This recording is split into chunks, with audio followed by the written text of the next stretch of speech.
and have your hand lifted and be called champion of the world. That makes boxing special. And when life was unfair, boxing was around to make it fair. And I'll tell you how. On one given night, if you worked hard enough, if you dreamed big enough, if you were tough enough and you made yourself tough enough, you sacrificed enough, you became polished and savvy enough and technically equipped to do things that you had, and you learned those things, and you just worked yourself to the bone.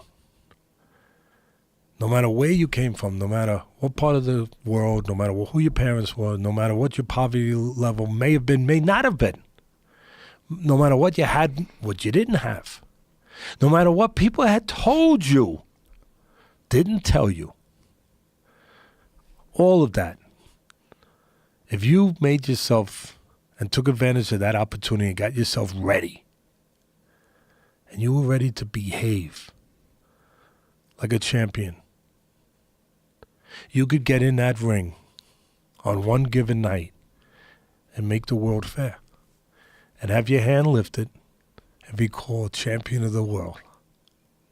That makes boxing special. And that's what these judges don't get.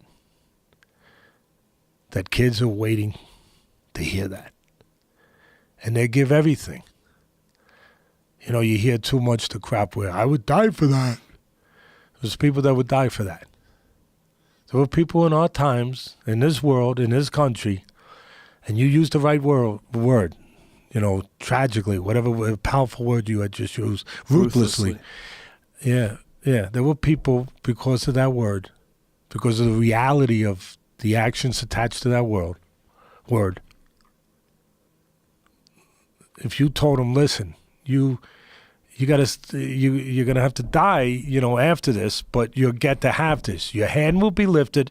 You will be called champion of the world. All your people will see it, and the people you want to see it, and yourself.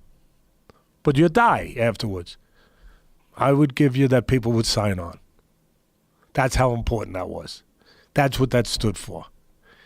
And then you get judges that have no conception of that. I don't mean to laugh, but no, I'm not saying they have to have a complete conception of it, but no feeling of what we're talking about. I think they're like DMV workers. That's what I think. I think there's a bunch of them that are real good, but a lot of them are just like people that are just taking a government job. That's what I think. And I think it's a travesty that they're not removed. That's what I think. Whenever I go to a UFC, and like I said, a lot of it the same judges, and I see some of these scores, I want to take my fucking headset off and throw it into the cage and scream and flip over the table.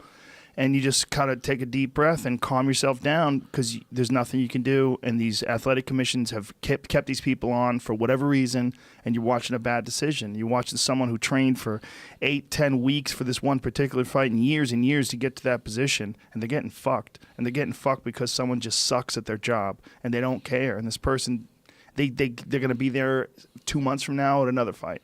And there's nothing you can do about it. And I don't understand it. I don't understand how the commissions let this slide. I don't know how difficult it is to fire these people or to prove they're incompetent. But I do know that, especially with well, I guess it's probably true with both boxing and MMA, there are countless fans out there that would do a far better job. Countless people that have experience in fighting, countless people that have a deep appreciation and understanding of what's actually going on inside the fight. And these people don't get those jobs. And instead, these same fools continue to give piss-poor decisions or corrupt decisions